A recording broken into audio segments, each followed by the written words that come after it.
Komið sæl. Kristín Jónsdóttir heiti ég, kennslukona á menntavísindasviði og deildarforseti í deild kennslu og menntunarfræða. Og í þessari stuttu kynningu langar mig að segja ykkur frá 2 námsleiðum í framhaldsnáminu, máli og læsi og menntun fyrir alla og sérkennslufræði sem ný námsleið. Í deild kennslu og menntunarfræða framhaldsnám á mörgum leiðum. Það eru 8 leiðir sem eru svona hefðbundið framhaldsnám fyrir þá sem hafa lokið bakkalárnámi í leikskólakennarafræðum eða grunnskólafræðum með áherslu á menntun yngri barna. En þessar 2, mál og læsi og menntun fyrir alla og sérkennslufræði, eru fyrir kennara með leyfisbréf og hvort heldur það nú á bakkalárstiginu, gamla leyfisbréfið áður en meistaranámi kom til eða M.Ed. eða M.T. Og á leiðinni menntun fyrir alla og sérkennslufræði geta þroskaþjálfar líka átt vel heima og þá förum við fram á að þeir hafi líka starfsleyfi og reynslu úr kennslu eða ekki kennslu heldur þjónustu og stuðningi í skólakerfinu til 2 ára. Já, það sannarlega brýn þörf fyrir kennara með þekkingu á sviði máls og læsis. Við sjáum það bæði í leik- og grunnskólum. Við heyrum það á umræðunni þar sem alltaf verið að tala að það þurfi að vinna sérstaklega með að efla málþroska og styðja börn í læsisnámi. Í lestrakennslan mjög mikilvæg og ritunarkennslan og það mjög margt sem við drepum á í þessu námi. Enda skiptir þetta máli ekki bara fyrir yngstu börnin heldur líka þau eldri og alveg upp á unglingastig. Og auk þess að vera með þessa diplómuleið sem 1 árs nám, þá eru námsleiðir bæði til M.T. og M.Ed. gráðu og þeir sem þess óska og vilja halda áfram eftir að hafa tekið þessa diplómu geta þá fengið hana metna inn á meistaranámsleiðirnar og lokið meistaragráðu ef að þeir hafa hana ekki fyrir. Mér langar að sýna ykkur aðeins skipulagið á námsleiðinni. Þarna sjáu þið ef að þið rýnið í þessa mynd sem úr kennsluskráni fyrir komandi skólaár að það eru þarna skyldunámskeið sem snúa að málþroska og þróun málnotkunar og tengsl málþroska og læsis og svo þarna heilmikið val, bundið val sem snertir mjög mörg svið læsis og málþroska. Og það sem svolítið sérstakt og gott að taka eftir að þið sjáu þarna á fyrirsögninni að mál og læsi kjörsvið undir námsleiðinni menntunarfræði, leik og grunnskóla sem viðbótardiplóma með nokkrum kjörsviðum. En þetta sem sagt þar undir þessu heiti og gefur ýmsa möguleika. Nú langar mig að segja ykkur frá hinni leiðinni, menntun fyrir alla og sérkennslufræði. Þetta diplóma sem var til við sameiningu á sérkennslufræðum úr deild menntunar á margbreytileika og menntunar á aðgreiningar sem í deild kennslu og menntunarfræða og þar á þessi nýja diplóma heima.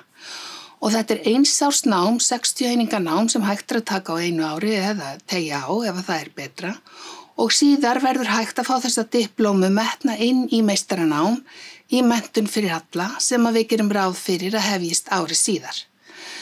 Og eins og ég nefndi í byrjun þá þetta fyrir kennara með leyfisbréf hvaða menntunargráðu sem þeir nú hafa í farteskinu og þroskaþjálfa með starfsleyfi og 2 ára reynslu úr skólastarfi. Og við teljum að þessir hópar eigi sérstakt erindi saman inn í námið því að það akkurat þetta fólk sem styður nemendur á svo marga vegu í okkar fjölbreytilega skólaumhverfi. Fyrir hverja námið? Mér langar til þess að reyna að svara þessari spurningu. Það eru auðvitað allir velkomnir í námið sem uppfylla inntökuskilyrðin en svörin svona til þess að draga fram að það eru ólíkir hópar sem þörf fyrir og eiga erindi inn í þetta nám. Við sjáum fyrir okkur að fólk með þessa menntun geti mættir í miklu þörf sem á sérþekkingu á fjölbreytileika í nemendahópnum og það á við nemendur á öllum aldri, á leikskólastigi og alveg upp á unglingastig grunnskóla. Menn vinna orðið kennarar og þroskaþjálfar og fleiri fagaðilar í allskyns teymum og þá getur verið mjög sterkt að koma inn akkurat með þessa sérþekkingu á menntun fyrir alla og sérkennslu.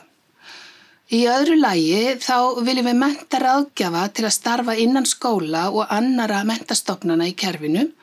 Við þekkjum nú þegar sérkennslustjóra á bæði leikskólastiginu og grunnskólastiginu og þetta myndi vera menntun fyrir þá sem vilja feta í þau fótspor. Að lokum þá það svolítið ný áhersla hjá okkur að á verðandi námsbraut menntun fyrir alla verður sérstök áhersla fyrir fólk sem að vill sinna sérstaklega fjölmenningu og fjöltingi í nemendahópum og við vitum að það virkilega þörf fyrir fólk með þá þekkingu í skólakerfi okkar. Þannig að við höldum að það sé virkilega þörf á því að byggja upp þetta nám og fá inn sem fjölbreyttastan hóp til þess að framfylgja stefnu okkar í menntamálum menntun fyrir alla. Ég ætla aðeins að sýna ykkur bara hvernig menntun fyrir alla og sérkennslufræði, hvernig þessi diplóma uppbyggð.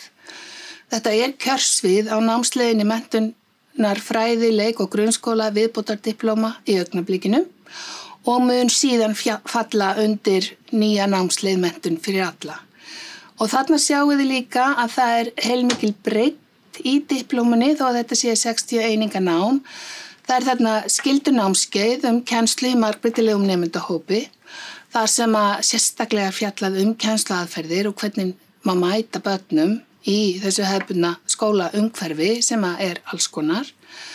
Nám og kennsla að mæta sérþörfum, þar erum við að sinna virkilega og beina athyglinni að tilteknum hópum og hvað á við fyrir akkurat þau börn. Og svo sjáum við á vormessininu, þar skyldunámskeið kenningar og rannsóknir á þessu sviði.